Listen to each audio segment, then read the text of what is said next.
todos.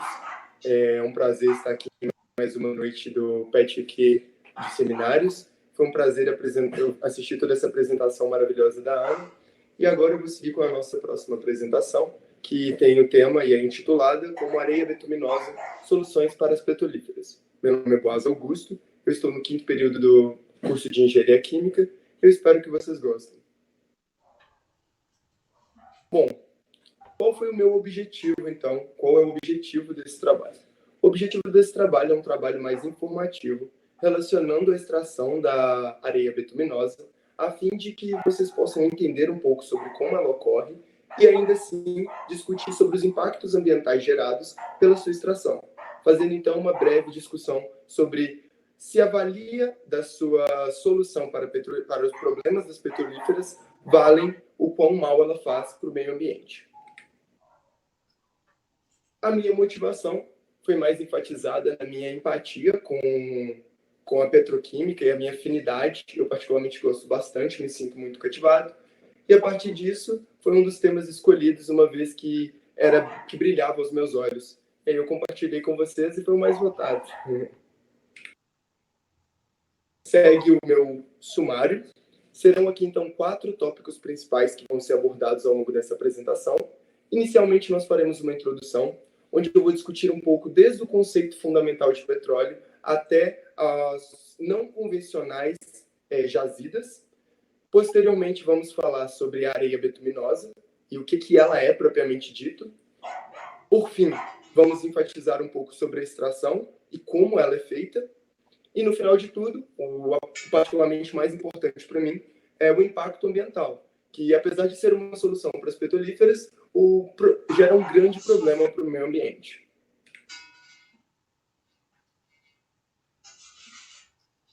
Bom, petróleo vem do latim, essa palavra, que petra significa pedra, oleum, ólea. Essa junção desses dois conectivos gera um termo que seria literalmente óleo que nasce da pedra. E, na verdade, como todos nós sabemos, é uma molécula de carbono com hidrogênio, né? Um hidrocarboneto. Acredita-se que essa sua utilidade já era feita há muitos e muitos anos, antes mesmo que eles tivessem esse conceito, e a partir de derivados, como, por exemplo, o betume.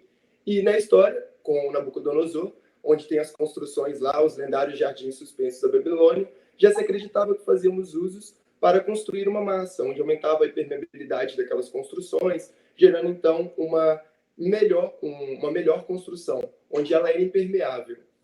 Para quem não conhece, é só depois dar uma olhadinha, Jardins Suspensos da Babilônia, bem legal.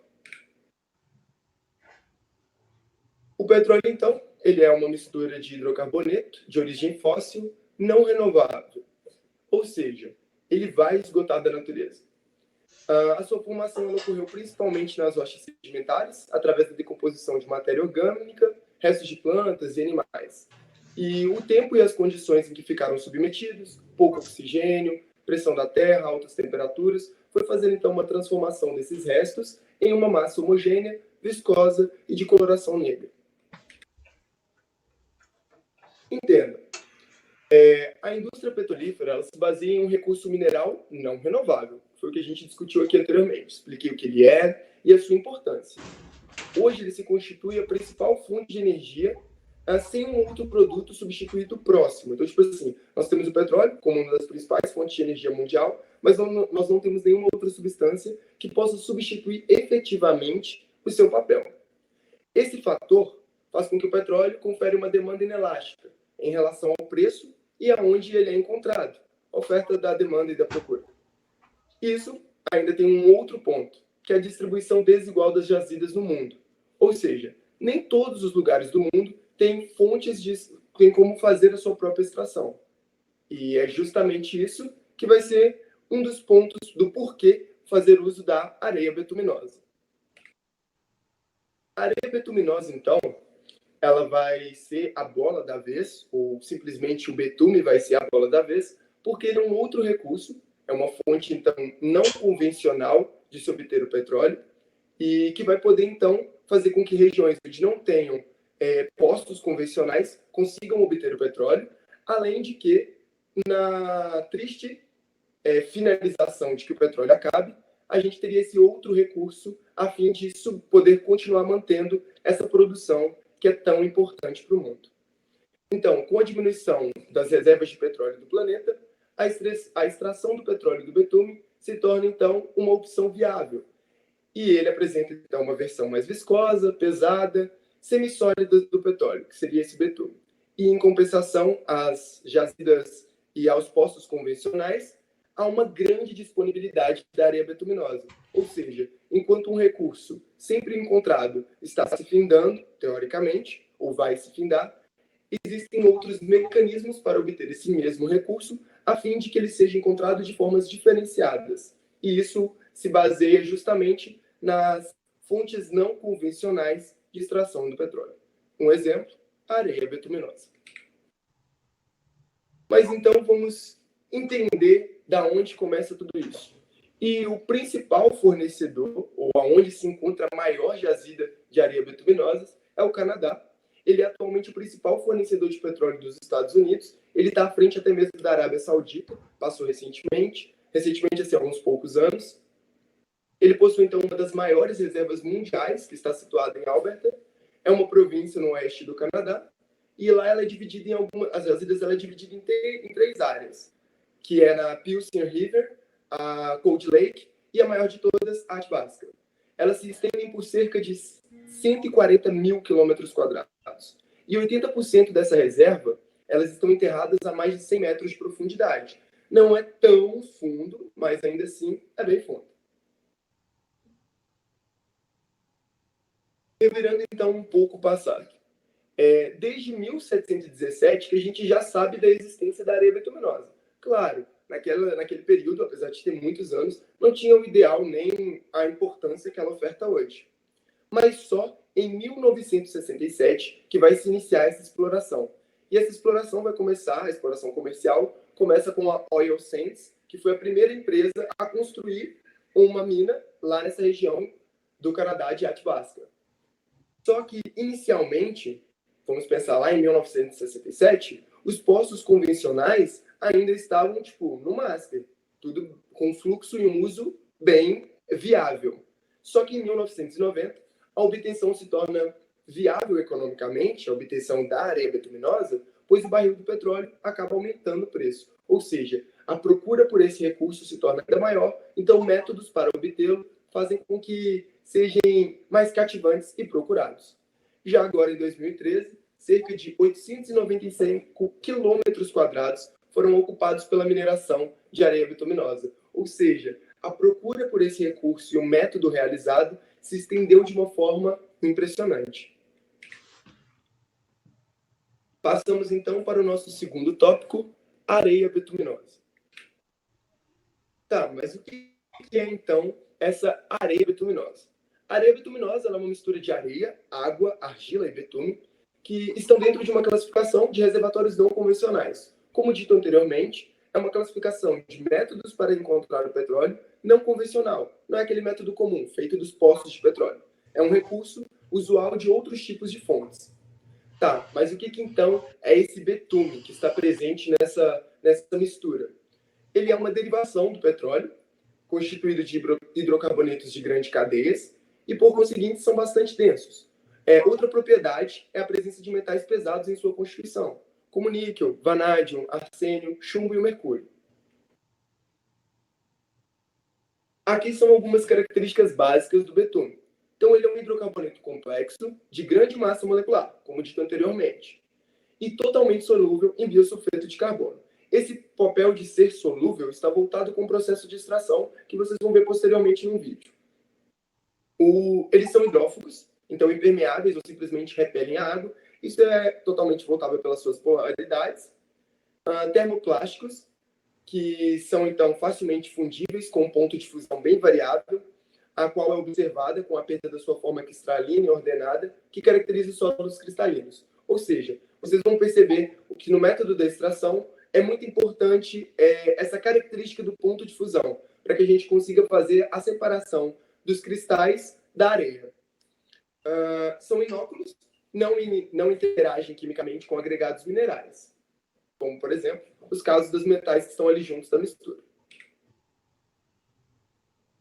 Uma forma muito espessa e pesada de óleo reveste grãos de areia e outros minerais em um depósito que cobre cerca de 142.200 km², o que dá aproximadamente 54,900 milhas quadradas do nordeste de Alberta, que é onde fica Athabasca. O betume é encontrado em toda essa proporção. Esse componente, ele também é encontrado no asfalto. Alguma pessoa pode comentar assim, do picho, algo do tipo, que ele, na verdade, faz parte ali como um dos ingredientes dessa liga, mas não dessa mesma composição. Mas, aparentemente, eles estão presentes. Estão promovendo, então, a aglutinação, entre outros componentes de mistura. O nosso terceiro tópico é a extração. A extração, ela pode ser realizada de duas formas: a mineração ou in situ. Essas duas formas que vão acontecer vão variar dependendo de onde está sendo encontrada essa jazida. Se ela é uma jazida mais superficial, próximo da superfície, realizamos então a mineração. Abaixo de 75 metros do solo, a gente já tem mais como uso a in situ. In situ é um termo que significa, vem da sua própria origem, está no local, é usado muito em anatomia. Quando algo está no seu local, no local certo, a gente usa o termo in situ. Então, fica aí esse link com o porquê de chamar in situ. Tá. A mineração, ela vai ser, então, 4 pontos principais. Inicialmente, vai ser feito o desmatamento de toda aquela região onde vai ser extraída. É feita a remoção da areia em grandes minas a céu aberto. E essa areia, ela vai ser lavada com uma água quente, que entra naquela propriedade do ponto de fusão, para que a gente consiga separar o óleo. Depois, o betume vai ser tratado em uma refinaria, como todos os outros hidrocarbonetos. É um tratamento normal, como o craqueamento comum já realizado. As minas podem atingir mais de 80 metros de profundidade, pois enormes caminhões removem até 720 mil toneladas de areia todos os dias. Gente, esses caminhões são realmente muito grandes. Provavelmente no vídeo que eu vou passar, vai dar para vocês terem uma noção eles em relação ao tamanho de um ser humano. Em setembro de 2013, cerca de 895 km², como dito lá anteriormente no nosso Revirando o Passado, foi produzido, foram terras que foram ocupadas pela mineração para a produção da areia de petróleo, que seria a areia betuminosa. 345 milhas quadradas. É muita terra, gente. In situ. In situ, então, assim como na mineração, vai ocorrer inicialmente o desmatamento daquela região, e aí a gente vai injetar um vapor em um poço vertical, uma vez que a gente tem que atingir a profundidade onde vai se encontrar a areia betuminosa. O óleo vai liquefazer o óleo para que ele seja bombeado, e então a gente consiga fazer com o betume o tratamento novamente comum realizado nas refinarias de todos os tipos de hidrocarbonetos. A extração do petróleo in situ na areia betuminosa, ela é feita uma técnica que é conhecida como drenagem gravitacional auxiliada por vapor, que é justamente isso, introduzir o vapor naquele canal vertical, a fim de que a gente consiga liquefazer o óleo e conseguir bombear ele para o lado de fora.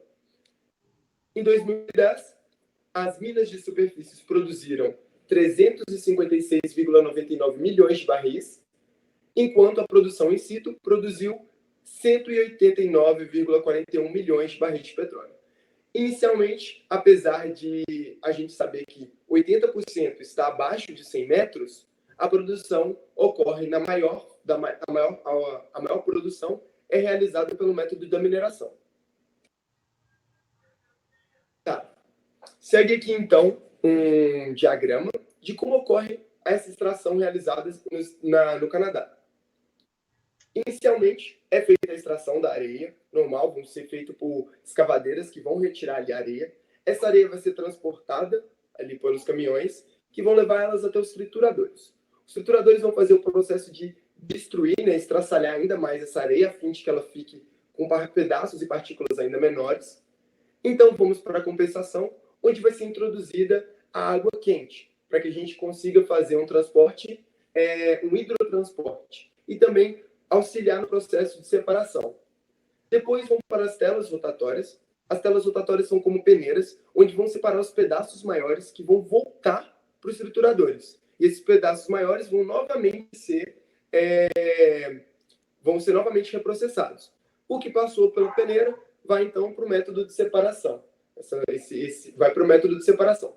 Essa mistura de betume ali, onde vai ter água e areia, vai ocorrer um método nessa célula de separação, onde os materiais vão ficar separados meio que por densidades. Na parte inferior vai ficar areia, no meio, assim, superficialmente a água, e vai formar uma espuma em cima, mais o óleo, né, do betume. Essa espuma vai ser tratada e preparada para ir para o transporte dos oleodutos, onde vai novamente para um processo de craqueamento usual.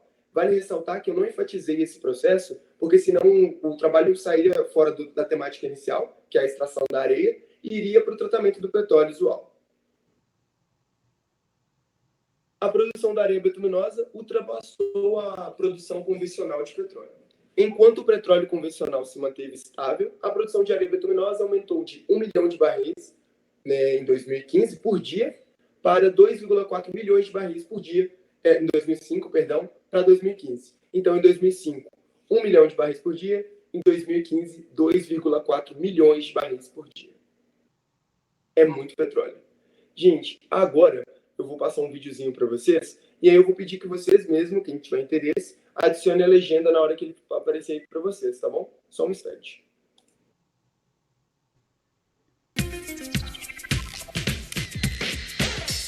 How big is it?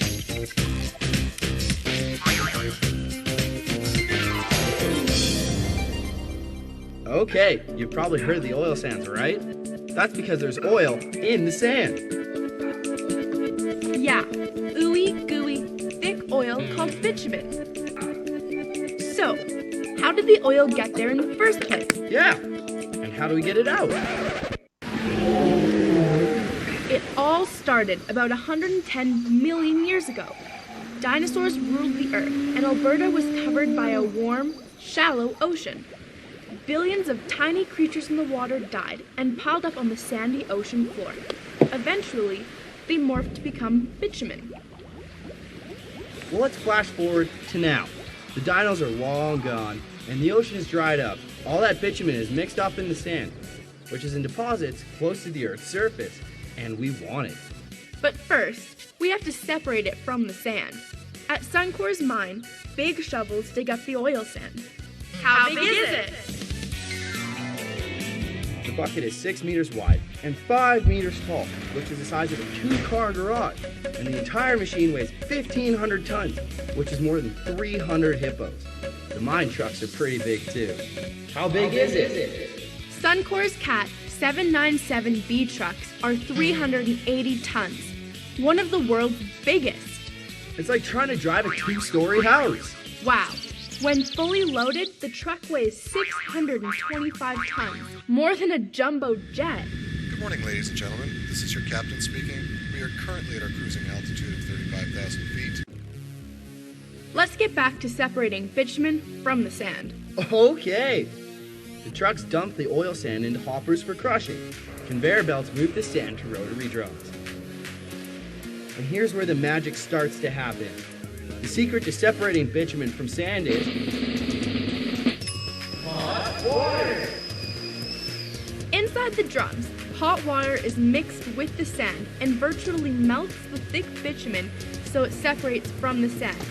This process is called extraction.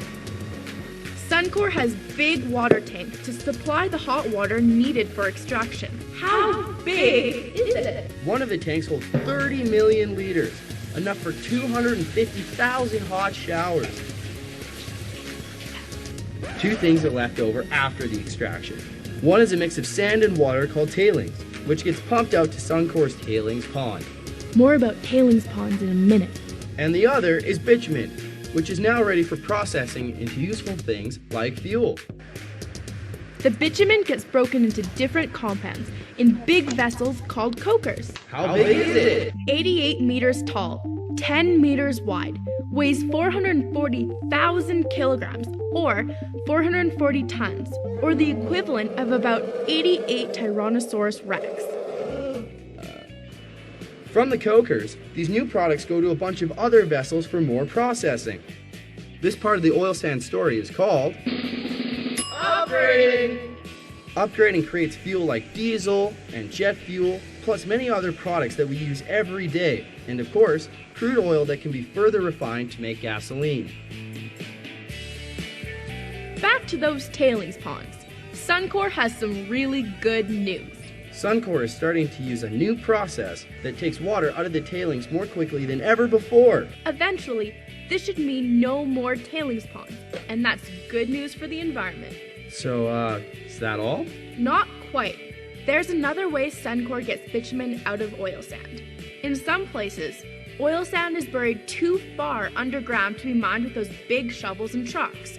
So, Suncor uses a different method to get the bitumen up to the ground surface. And it's called SAGD, which stands for Steam Assisted Gravity Drainage. By the way, SAGD uses way less land than mining with shovels and trucks. And if you guess that involves more hot water, you're right. Yeah, really hot water. Steam, actually. Steam gets injected underground into the oil sand. Heat melts the bitumen just enough so it lets go of the sand grains and starts flowing to other pipes that suck it up and bring it to the surface. And when the bitumen gets up here, it's piped back to Suncor's oil sands plant for upgrading. There's just one more thing. Getting oil out of oil sand uses electricity, natural gas, water, and land, and creates air emissions. Some, like carbon dioxide, contribute to climate change. Suncor knows that getting oil from oil sand does affect the environment, and they are working hard to reduce these effects. Suncor is taking less water from the Athabasca River, recycling the water they do take, reducing air emissions per barrel of oil they produce, and reclaiming mined out land. That means putting the soil back and planting lots of trees. Some years, Suncor plants more than 500,000 trees. Suncor is serious about caring for the environment. They have a lot of smart people working on it. So you can see that just because Suncor is a big company that uses a lot of big stuff, when it comes to the environment, they're trying to make their impact small.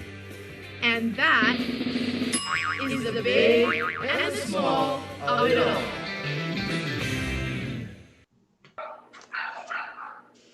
Ok? Bom, então como vocês viram no vídeo, eles comentaram um pouco sobre os dois tipos de produção, explicaram um pouco sobre como elas ocorrem, a metodologia, mostraram os equipamentos, mas no final eles comentaram um pouco sobre o impacto ambiental. Como esse vídeo é produzido por uma das indústrias que trabalham nessa região, que é a Suncor, eles não comentaram com a mesma enfatização do que realmente acontece. Mas, para a parte industrial, eles foram bem eficientes. Então, o nosso quarto ponto, e para mim particularmente o mais importante, o impacto ambiental. O processo de extração do petróleo presente na areia bituminosa é extremamente complexo e causa muito mais dano ao meio ambiente que as técnicas usadas nos poços tradicionais. Tá, mas por que isso acontece? Bom, James Hansen, ele é um cientista da NASA, ele faz um comentário, e assim, gente, eu não gosto muito de texto em slide, mas para mim é muito importante o que ele falou aqui, e aí por isso eu vou estar lendo para vocês. As areias bituminosas do Canadá consistem em uma das maiores ameaças ao nosso planeta, declarou o cientista da NASA, James Hansen, um dos nomes mais importantes da pesquisa sobre aquecimento global. Para Hansen, a ameaça é dupla. Em primeiro lugar, produzir petróleo de areias bituminosas polui muito mais do que o processo de extração convencional. Além disso, a atividade prejudica um dos melhores instrumentos de redução de carbono da Terra, a floresta boreal canadense. Segundo o cientista, ela armazena mais carbono por hectare do que qualquer outro ecossistema. E quando derrubada para o desenvolvimento da indústria das areias bituminosas, muito desse carbono é perdido. Hansen ressalta ainda que a floresta contém boa parte da água doce da América do Norte, além de abrigar cerca de 5 bilhões de aves migratórias e algumas das maiores populações remanescentes de alces, ursos, lobos e caribus do mundo. Bom, realmente é muito problema num tipo de extração só. Então, como ela contribui para o aquecimento do global, aqui estão 3 pontos assim, mais sintetizados de como que essa extração acaba colaborando para isso. A emissão de carbono são 12% maiores quando comparado com os poços tradicionais. O desmatamento da vegetação, onde se encontram essas reservas de areia, além da contaminação da água por hidrocarbonetos aromáticos policíclicos, que aumentou em 23 vezes. Ou seja, como são compostos de polaridades diferentes, acabam contaminando aquela região. Outros impactos. A contaminação por metais pesados. Lembra que a gente lá atrás comentou sobre que uma das características do betume era estar junto com esses tipos de metais? E eles estavam lá, o chumbo, cobalto, mercúrio, cádmio, cobre, arsênio e zinco. Além de que a produção acaba fazendo com que esses metais sejam liberados. Além disso, as atividades prejudicam um dos melhores instrumentos de redução de carbono da Terra, que é a floresta boreal canadense. Então, além de produzir mais, a gente impede aquilo que está ali para tentar diminuir essa quantidade de carbono. E essas atividades, além de poluir substancialmente a atmosfera, ameaçam ecossistemas, acabam matando peixes e já é contabilizado casos de cânceres em humanos. Gente, eu tinha um vídeo muito legal, onde era o pessoal da região comentando um pouco sobre como é viver nas proximidades dessa produção, das pessoas que moram naquela região. E assim, é uma qualidade de vida muito complicada, porque contamina muito a água, o ar e etc. E aí teve um caso de uma família onde vários membros da família foram morrendo por câncer e a menina comentando o quanto isso estava vinculado com aquela produção. Não dava para colocar, senão o trabalho ia se estender ainda mais. O impacto ambiental gera uma outra característica que também é importante a gente ressaltar, que são os gastos. Bom, alto gasto de água. Na produção de um único barril de petróleo, são necessários usar pelo menos 4 barris de água. Além do alto gasto também de energia. É gasto em uma quantidade de gás diariamente suficiente para aquecer 3 milhas de casa. Ou seja, é quase que uma cidade. É uma cidade. Então, tipo assim, é realmente muita energia por dia gasta nessa produção. Além da alocação de resíduos gerados. A mina de betume ali da empresa de Syncrude acaba depositando em Atbas, que era uma floresta linda, hoje é um cenário negro, predominante cinza, todo destruído. Isso por causa também ali das bacias de rejeitos. Aqui são 2 imagens que eu vou mostrar. É um comparativo da área, tudo isso é a floresta boreal, a região ali de Atbas, só que é um comparativo em 1984, a área que era ocupada pela mineração e a área que é ocupada agora mais próximo, em 2016. Olha, gente, a diferença. É muito hectare. Então, 1984, 2016. Bom, a produção se estendeu em uma escala muito grande e a destruição se torna ainda maior. Aqui são algumas das companhias que estão presentes lá. A Suncor, por exemplo, é a que a gente pôde assistir o vídeo. A Syncrude, por exemplo, é uma das que ofertam essa maior destruição daquela região. Tem também a Shell, entre outros exemplos que estão lá nesse método de extração não convencional. Bom, conclusão. Entenda, o petróleo, então, ele é um recurso que é de extrema importância para o mundo, que vai acabar. Os seus recursos tendem a ter um fim, só que a gente não tem nenhum outro recurso para substituir a sua atual função, com tal efetividade. Para isso, nós procuramos recursos a fim de poder obter o petróleo da mesma forma. Nisso, os métodos não convencionais, como de exemplo a areia betuminosa, se destacam. E é a partir disso que a extração desse petróleo se torna mais viável. Porém, a gente entende que ela é um método que acaba sendo que polui mais do que o método convencional. E, em razão disso, alguns chegam a afirmar que o Canadá é um dos maiores vilões para o meio ambiente, prejudicando muito o planeta com essa extração. E acredita-se que para viabilizar essa exploração de forma tanto econômica quanto ambiental, encontrar métodos que gerem um menor impacto para o meio ambiente. Apesar de atualmente ser viável economicamente, sustentavelmente falando, não é nada viável. É uma empresa nada verde. É um método nada verde. Aqui são as minhas referências. Obrigado. Se alguém tiver alguma dúvida ou qualquer questionamento, sintam-se livres para fazer. Espero que vocês tenham gostado e foi um prazer apresentar o seminário para vocês. Obrigada pela atenção até aqui, pessoal. Nos siga nas redes sociais, Facebook, Instagram e também no LinkedIn. Te esperamos lá.